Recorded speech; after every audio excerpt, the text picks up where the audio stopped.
Hello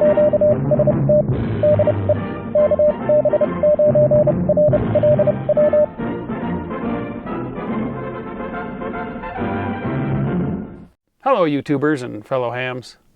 I'm back. I had to take a little break. Stress meter was pegged and lots of things went on.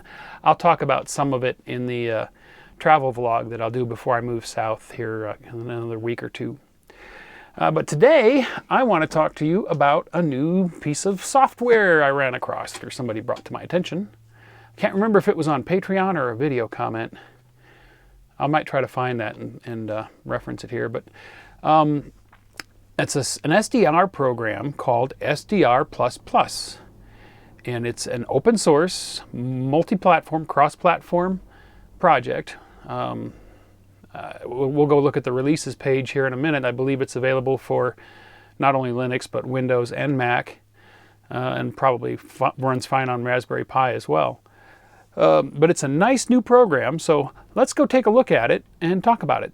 Here is the GitHub page for the project, done by Alexander Roma?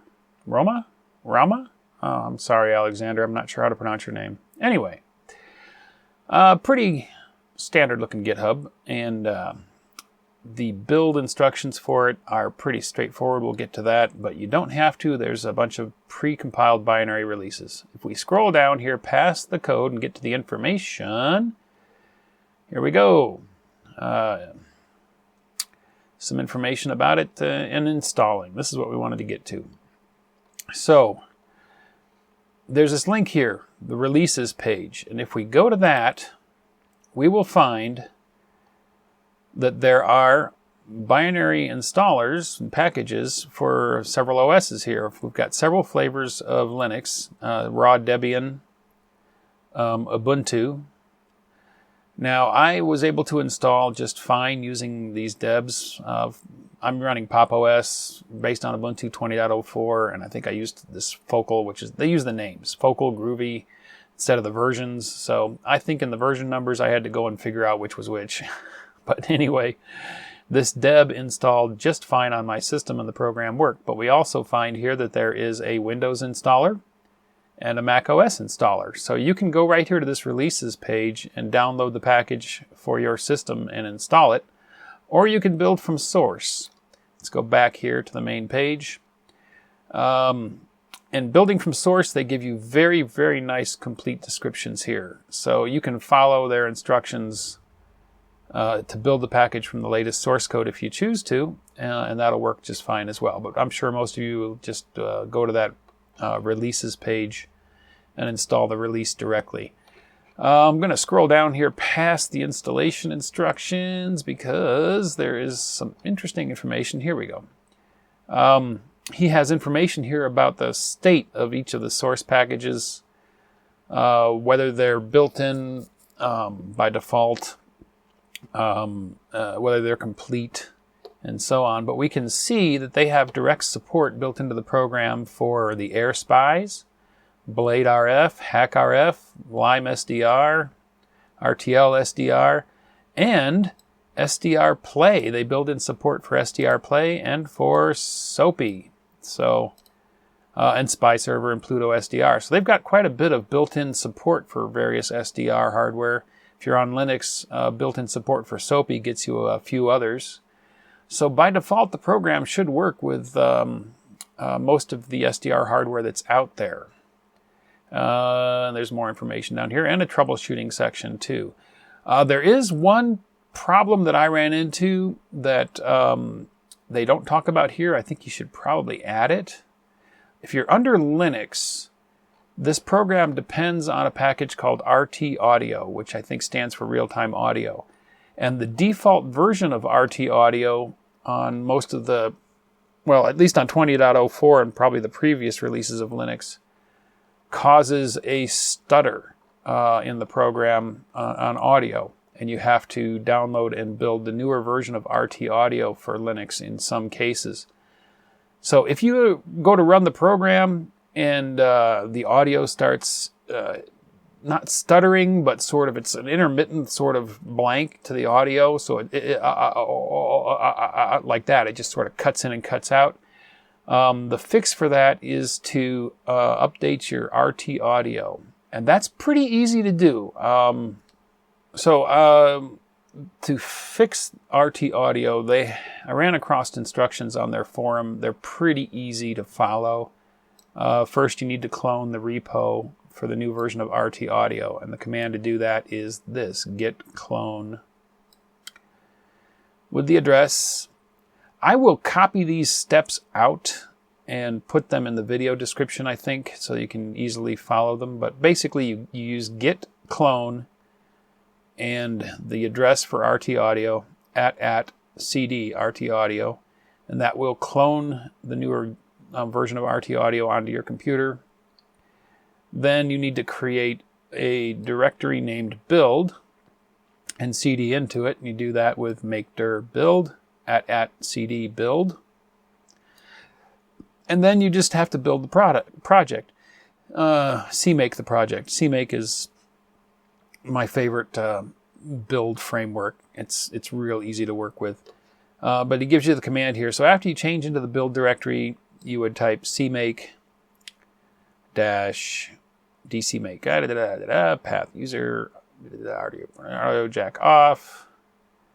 Basically this line here. And like I said, I'll put these commands in the video description step by step so you can do it. After the build is finished of the new RTAudio, you have to remove the old version that's on your system, and you do that with apt remove, and this should say sudo apt remove librtaudio-dev, and that will remove the old version, and then you can install the new one that you've just built with sudo make install, and that fixes the audio stuttering. So it's real easy to fix, not a big deal. So that's the GitHub page. Like I said, all the links are in the video description. Let's go look at the software. So this is the program. A fairly clean interface. It's a little different from other programs. There's no menus. I mean, there is a little menu bar here that turns this on. So this is where you control everything within the program, and it's kind of interesting the way they laid it out. You've got these little triangles so you can look at sections. There's the source where you choose your hardware, the radio settings, audio recorder, frequency manager is like memories. Some visual stuff, VFO color, you can change the interface colors. Band plan is enabled, and what this does is it shows you these little bars at the bottom here that show you like this shortwave broadcast area here. If I go down here to 14 megahertz, 20 meter ham band. So the band plan shows you this nice little display when you're browsing around on the frequencies of notable areas, and I find that kind of useful when I'm using it. Display is more visual options that you can change the behavior of the waterfall colors. Syncs. These are sources and destinations, and so audio, you can choose what audio device you're using in your system, and sample rates and such, and volume. Theme is overall theme. Module manager. Several of these sections are modules. For example, this Meteor is a decoding and recording aid for decoding meteor weather satellites. These are all modules, and I think that the program is extendable this way, which is kind of nice, but the module manager lets you browse through modules that are available and enable or disable them. So that's kind of nice. All right, so anyway, that's how it works. So let's go up here to source, and I've got my AirSpy HF Plus plugged in, so I'll choose that. It found it. There's the serial number of it, sample rate, and various other settings for your hardware. And this one shows me the low noise amplifier, which is built into it. I wasn't able to access that in GQRX. So let's run the program. We'll hit play here.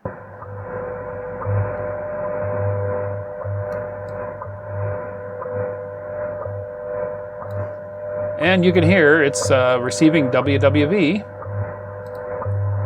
I'm currently in USB mode. Let's go to AM.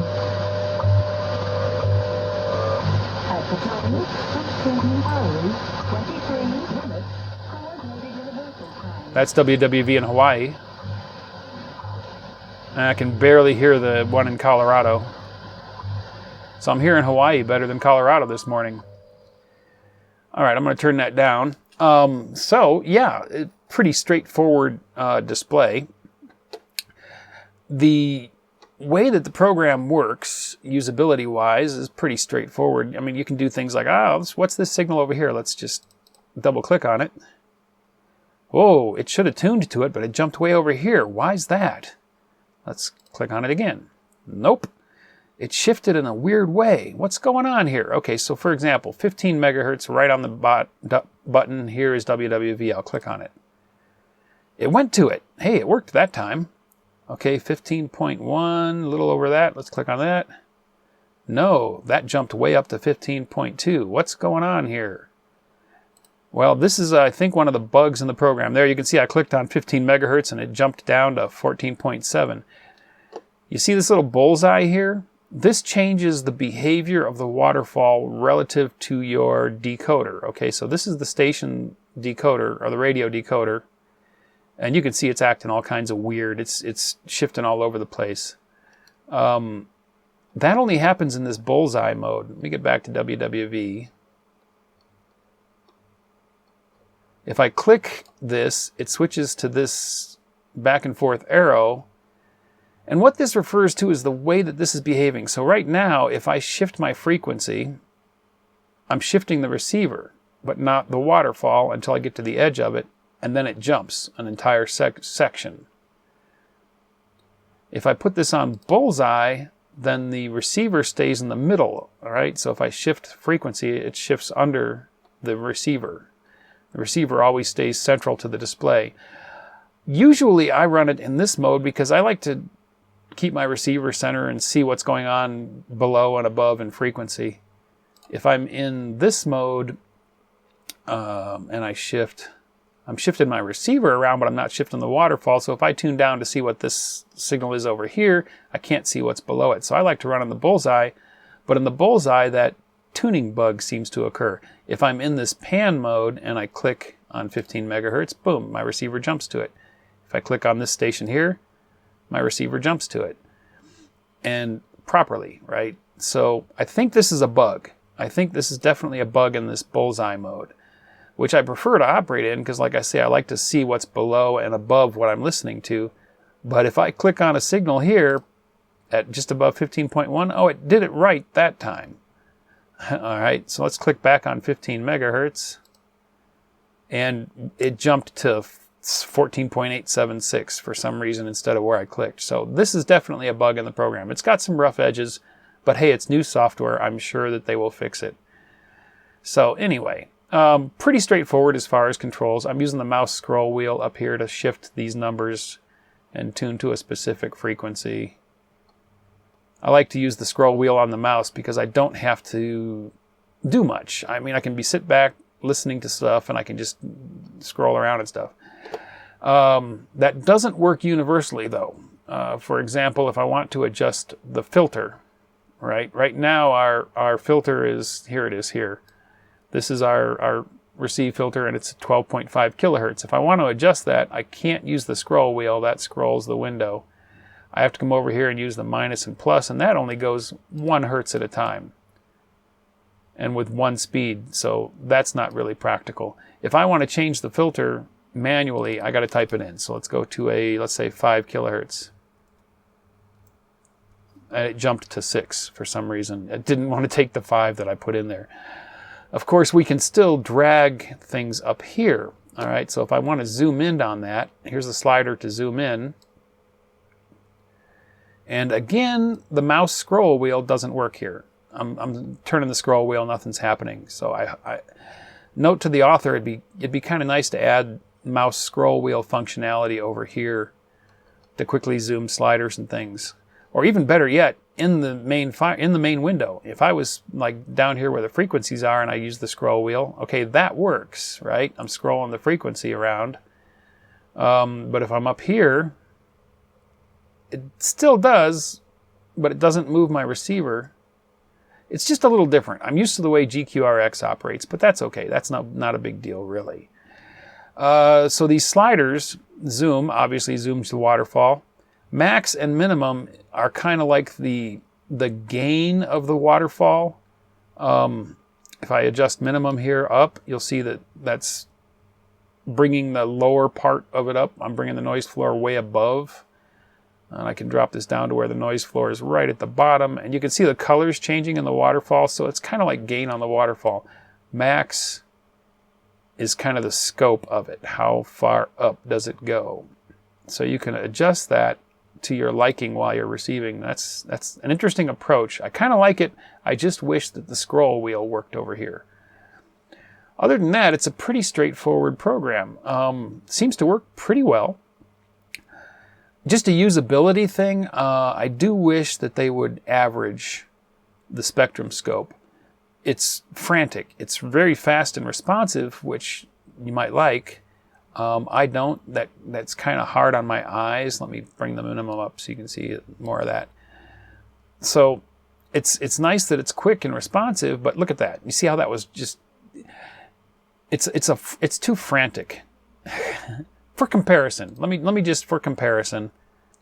Okay, I've just launched GQRX, and it is also pointing at my AirSpy. We'll put it on 15 megahertz, same as we were before, just for comparison. At the time, 16 hours, 30 minutes, coordinated universal time. Okay, you see how this is smoother? It's not as frantic, it's not as sparkly, jumpy.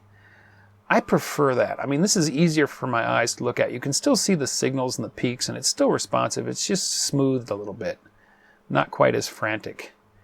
I think that's easier on the eyes. But that's just personal, so that's not that major of a deal. Anyway, so yeah, I kind of like the program. Also, if I look at the input controls here, I'm on the HF Plus. I don't have that low noise amplifier with GQRX. I think that's a limitation within GQRX. It could be the driver, because if I notice here, AirSpy HF, but I don't have the HFS or HF Discovery Plus specifically listed. So I could be missing something software-wise on GQRX. I'll have to figure that out. Anyway, let's go back to SDR++. Okay, AirSpy HF Plus. And we got that low noise amplifier. And that does work. If I turn that on, boom. It's a preamp built into the AirSpy HF Plus. So it's nice to be able to use that over here. So anyway, that's the basics of the program. It's a decent little SDR program. Recorder, this is where you can record your audio. If I hit record, it'll start recording the audio. Here I can choose the path that I want to record it to. I can also record baseband, which I think is the raw IQ data. So you could record if you had another piece of software that was going to process whatever you recorded differently. For example, recording a meteor weather satellite pass. You're not interested in the audio, you're more interested in the raw digital data, which is what the decoder needs. So being able to choose recording the baseband or the audio here is kind of nice. Rig control server. So this does have remote control capabilities, just like GQRX over the network. And it uses, by default, the same port. And I have already tested this out, and it works perfectly with like gpredict. I can have gpredict controlling the frequency of the receiver to track the Doppler shift of the satellite while I'm recording it. You could probably also use this with something like FLDigi to allow FLDigi to read and write the frequencies from this using network control. So it does support remote control, which is kind of nice. And I can set listen on startup, so it's always listening on the network when I start the program if I choose, or I can manually start it here like that. And now it's got a network port open for remote control. So yeah, I like this modular design. I think this means that the program can be extended by users, that people can write their own modules for it. I'll have to look deeper into the GitHub page for that, but I definitely like that modular design. Being written in C++, CPU usage should be just a little bit lighter. This will probably work pretty well on a Raspberry Pi, although there you'd have to build it from source. So I have built it from source. It was pretty easy. It uses cmake, so after I got a few dependencies installed, it built just fine. And I'm running this, actually you can see built with the date and time up here. I built it on August 20th. When I first discovered it, and it was pretty straightforward. So yeah, that's the program. Pretty neat, pretty simple, a nice clean interface. I like a lot of things about the interface. Yeah, a new player in town, and it's under active development, so I'm sure that it will improve over time. So yeah, I mentioned that this thing had SDR Play support built in. I have an SDR Play. I have the RSP-DX. One of their latest models. It came out just over a year ago. And although this is supposed to be supported directly by SDR++, I ran into some problems. Okay, I have my SDR Play plugged in. And just to show that it's working, I'm using GQRX. And up here we can see that it's pointing at the SDR Play. Go in here to hardware. SDR Play RSP-DX. Input rate, 2 megahertz. All right, that all looks good. GQRX is using Soapy SDR as middleware to talk to it. And if we hit go, there we go. We're receiving WWV.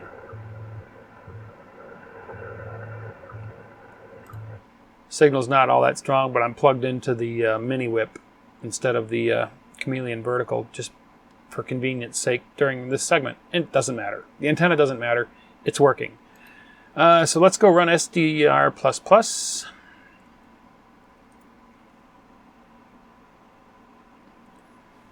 And if we go up here to our source, it's not seeing the SDR Play directly, although it's supposed to have built-in support. But if I select Soapy SDR, we see that the SDR Play and the proper serial number, so it's identifying it, it's recognizing it. 2 megahertz bandwidth. Antenna C is the antenna I'm hooked up to, so we should be ready to go. Let's hit play. And nothing. It just hangs. And in fact, it will hang Soapy SDR. At this point, I don't think I'll be able to get GQRX working again. If I hit stop, there's a delay before it actually stops. Close that. Let's see if it hung Soapy up. Okay, we're still pointing at it. Oh, nope, it's working this time. So, using Soapy SDR, it's working with GQRX. We'll give it one more try.